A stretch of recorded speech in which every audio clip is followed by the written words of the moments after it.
अभी हम मौजूद है जय नारायण उच्च विद्यालय महागामा के पास। यहाँ पर निहायत ही शांतिपूर्वक एग्ज़ाम हो रहा था और फिलहाल अभी ऐसा लग रहा है कि एग्ज़ाम पूरा हो गया है, बच्चे सब निकल रहे हैं। तो इसीलिए हमने सोचा कि बच्चों से कुछ बाइट ले लेते हैं कि इनको एग्ज़ाम में के अंदर कोई परेशानी भी या किस चीज़ का एग्ज़ाम है वो देख लेते हैं। आइए इधर भाई, अरे बोलने से काहे कतरा रहे, आइए इधर आइए। रुकिए रुकिए, आपका नाम क्या है बताइए। रुकिए, क्या नाम? अरे क्यों भाग रहे हैं आप लोग?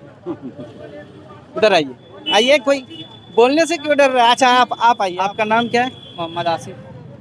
किस चीज़ का एग्ज़ाम चल रहा है ये? अभी यहाँ तो फोकानिया और मौलवी का एग्ज़ाम हो रहा है। आप किस चीज़ का एग्ज़ाम दे रहे हैं? हम मौलवी का एग्ज़ाम दे के आए। अच्छा, कौन सा सब्जेक्ट आज था? आज था उर्दू और हिंदी। उर्दू और हिंदी। कैसा गया? बहुत बढ़िया ही गया।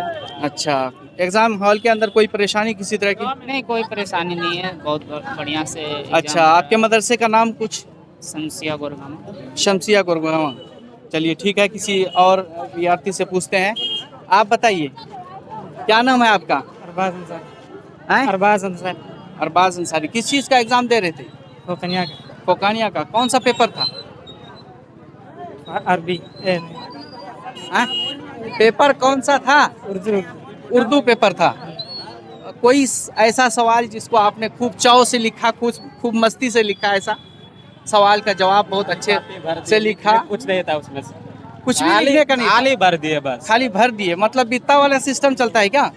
हैं? सबसे पूछे ना, वो बोला क्या खाली भरते जाओ, तो भर दिए बस। भरते जाओ। मतलब आप पढ़ते हैं? हाँ पढ़ते तो हैं। कहाँ पर आपने रजिस्ट्रेशन कराया है? मदरसा नूरुल इस्लाम कुंटा, प्रतापगढ़। मदरसा नूरुल इस्लाम कुंटा। रुकिए रुकिए, देखिए ये बच्चे बता रहे हैं कि हम कुंटा में पढ़ रहे हैं, नूरुल इस्लाम कुंटा, और ये रजिस्ट्रेशन कराया कहीं और से। तो ये कुछ इसके अंदर, दाल के अंदर कुछ काला नजर आ रहा है। तो बताएं भाई। अस्सलाम वालेकुम। वालेकुम सलाम। बताइए भाई, आपका? अबरार भाई। ठीक है अल्हम्दुलिल्लाह। आप ये पहले बताएं कौन सा एग्जाम दे रहे हैं? अभी तो ये वस्तानिया फोकानिया और मौलवी का एग्जाम चल रहा है, जिस तरह आप कंपेयर कर सकते हैं 8 और 10 प्लस 12 से। तो आप किस क्लास का एग्जाम दिए? अभी मौलवी का एग्जाम दिया। यहाँ जो एक बहुत बड़ी समस्या आ रही है, समस्या ये है कि यहाँ के जितने भी गार्ड है, आपको 90% गार्ड आपको हिंदी इंग्लिश मीडियम से मिलेंगे। और यहाँ एग्जाम जो होता है और सब्जेक्ट का होता है, जैसे इंग्लिश ले लीजिए, उर्दू, अरबिक, हिंदी, फारसी, ये सारे सब्जेक्ट होते हैं। और यहाँ जो गार्ड जो होते हैं, उसका काम होता है गाइड करने का। जिस स्टूडेंट को क्वेश्चन समझ में ना आए, वो उनसे क्वेश्चन पूछ सकते हैं। लेकिन अच्छा जी, ये विद्यार्थी बताना चाह रहे हैं कि हमारे जो गार्ड होते हैं, वो गार्ड खुद उस सब्जेक्ट का माहिर नहीं होते हैं जिस सब्जेक्ट में वो क्या कहते हैं एग्ज़ाम देना चाह रहे हैं। अब वो उर्दू जान ही नहीं रहे हैं और वो एग्ज़ाम देने वाले विद्यार्थी को परेशानी होती है, कभी सवाल समझ में नहीं आती है। तो इस तरह की बात प्रॉब्लम है, तो इस पर ध्यान देना ज़रूरी है। और चलिए कुछ बच्चियों से बात कर लेते हैं। क्या नाम है आपका? बोलिए। नहीं, बोलने में शर्माइए मत, हाँ लीजिए, बोलिए। कहाँ से आए आप? बच्चियाँ शर्मा रही है, असल में बच्चियाँ देहात की बच्चियाँ होती है, इसलिए वो शर्माती है। चलिए बच्चे से ही पूछ लेते हैं। हाँ, ये मौलाना साहब बेटा है क्या? क्यों भाई? अच्छा ये बता दीजिए कि एग्ज़ाम कैसा गया? एग्ज़ाम देने में कोई तकलीफ तो नहीं हुई? बहुत अच्छा गया। अच्छा, एक बच्चे ने बताया कि मतलब गार्ड वो गाइड नहीं कर पाते हैं। आपके साथ जो गार्ड होते हैं, कभी वो उस फ़न के माहिर नहीं होते जिस फ़न का आपको एग्ज़ाम लिया जा रहा है। अगर उसको फन होता ना, या फन याद होता उसको, तो वो यहाँ उसका इसमें ड्यूटी नहीं देता उसको। अच्छा, तो मतलब यानी कि हर बच्चे को इसकी शिकायत ज़रूर है कि मतलब जिस फ़न का, जैसे जिस सब्जेक्ट का एग्ज़ाम हो रहा है, होना तो ये चाहिए था कि गार्ड भी उस सब्जेक्ट का ही हो, क्योंकि ऑलरेडी वो कई कार्य टीचर होते हैं। उस टीचर को ज़रूरी है कि जैसे अगर उर्दू का सब्जेक्ट आज एग्ज़ाम हो रहा है तो उर्दू का टीचर होना चाहिए, इसी तरह इंग्लिश का हो तो इंग्लिश का टीचर होना चाहिए। वो चीज़ों की कमी खलते हुए नज़र आ रही है। तो इसी तरह और भी लोग मौजूद हैं। देखिए ये बाइक से आ रहे हैं। आप एग्ज़ाम देने आए हैं? हाँ एग्जाम देने आए। चलिए, आपकी उम्र क्या है? उम्र 20 साल। 20 साल उम्र है। अच्छा, सुनिए सुनिए पहले बात तो सुनिए। देखिए यहाँ पर ऐसा नज़र आ रहा है कि बच्चे बहुत ज़्यादा उम्र के भी नज़र आ रहे हैं। जैसे यहाँ पर एग्ज़ाम जो हो रहे हैं वो 10th के इक्विवेलेंट है और दूसरा ये कि इंटर के के स्तर का एग्ज़ाम है, जिसमें लेकिन ज़्यादा उम्र दराज बच्चियाँ भी नज़र आ रहे हैं। तो हम बच्चियों से भी पूछना चाहेंगे कुछ।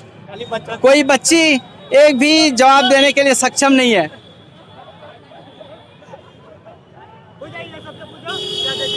बच्चियां दरअसल ये देहात की बच्चियां हैं, इनको थोड़ा बोलने में, कैमरे के सामने आने में थोड़ा झिझक महसूस हो रहा है, वरना होना तो ये चाहिए था कि बोलना चाहिए, सामने आना चाहिए, क्योंकि स्टूडेंट ही अपने देश का मुस्तकबिल है, अपने देश का फ्यूचर है। इनको बोलना चाहिए, इनको अपने सवाल को, अपने शिकायत को रखनी चाहिए, अपनी आवाज़ को ऊंची करनी चाहिए, लेकिन इस चीज़ की कमी महसूस हो रही है। आपका नाम क्या है? फरीद अंसारी। फरीद अंसारी जी।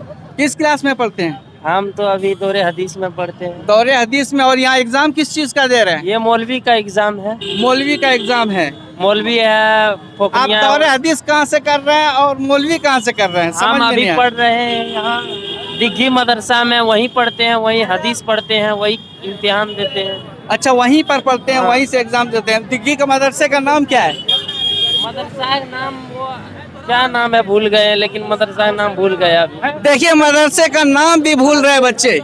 इस तरह से बच्चे हुसैनिया, मदरसा हुसैनिया। मदरसा हुसैन, आप किसी से लुकमा ले रहे हैं, किसी से पूछकर मदरसे का नाम। अच्छा, आप किताब का नाम बताइए। आप अपने किताब का, अपने सिलेबस की किताब का नाम बताइए। ये फारसी हुआ। फारसी रुको में कौन सी बता किताब- रहे हैं, किताब का दुनिया नाम? दुनिया दोम, अरबी दुनिया में अरबी कौन टू, हिंदी उर्दू, इसके बाद फारसी, इंग्लिश सुनिए मेरी बात सुनिए।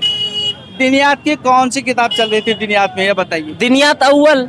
दिनियात अव्वल में हाँ। कौन सी किताब का नाम बताइए। दुनियात है, ये किताब है दुनियात। देखिए ये इस चीज से हमको समझ में आता है हाँ। कि कुछ झोल है, नहीं, दाल झोल में नहीं, कुछ ये नहीं है। दाल में कुछ काला है या कि काला नहीं है। दाल ही आपको- कुछ पूरे आपको- काली है। और बच्चे को देखते हैं, आइए इधर। अच्छा, आप अपना नाम बताइए। देखिए बच्चे डरते हैं, बात करने से भी डर रहे हैं और बहुत ही कतरा रहे हैं। बच्चियों को हम समझते हैं कि वो तो शर्म की वजह से वो अगर नहीं बोलना चाह रही, नहीं बात करना चाह रही, वो माजूर है। लेकिन बच्चे अगर कतराए तो समझिए दाल में कुछ काला है। और ये चीज़ें मैंने इस चीज़ का नोट किया, इस साइट के ज़रिए से। एक बच्चे ने अपने स्कूल के बारे में, स्कूल का नाम बताने से कतरा गए। यहाँ तक के नाम बताना, एक बच्चा अपने स्कूल का नाम नहीं बता सके, अपने मदरसे का नाम नहीं बता सके। इससे एक सवाल खड़ा होता है कि अगर एक बच्चा मदरसे का नाम नहीं जान रहा है तो वो सिलेबस में कौन सी क्या क्या चीज़ें पढ़ाई जा रही है, कौन सी किताबें पढ़ाई जा रही है, उसको कैसे जानेंगे। तो शिक्षा के ये मदरसा बोर्ड के, मदरसा स्ट्रीम के जो बड़े बड़े अधिकारी हैं उनको इस पर गौर करनी चाहिए। और साथ ही ये आम तौर पे सुना गया है कि मदरसे में आम तौर पे क्लास नहीं कराए जाते हैं, क्लास नहीं होते हैं, बल्कि सिर्फ डायरेक्ट एग्ज़ाम के लिए आते हैं। तो ये बहुत ही दुखद है। और ये समझिए सिर्फ डिग्री लेने का एक रास्ता, एक माध्यम तैयार किया गया है, जिसके ज़रिए से लगातार हमारे एजुकेशन सिस्टम में क्षति पहुंच रहा है। हमारा एजुकेशन स्तर धीरे धीरे नीचे जा रहा है। इसलिए हमें इस पर गौर करना चाहिए। चूँकि ये माइनॉरिटी के लिए ख़ास था तो इसके लिए एक ये शेर बनता है, हैरत है कि तालीम व तरक्की में है पीछे, जिस कौम का आगाज़ ही इक़रा से हुआ था। आदाब में अबरारुल हक और आप देख रहे थे देसी तरकश।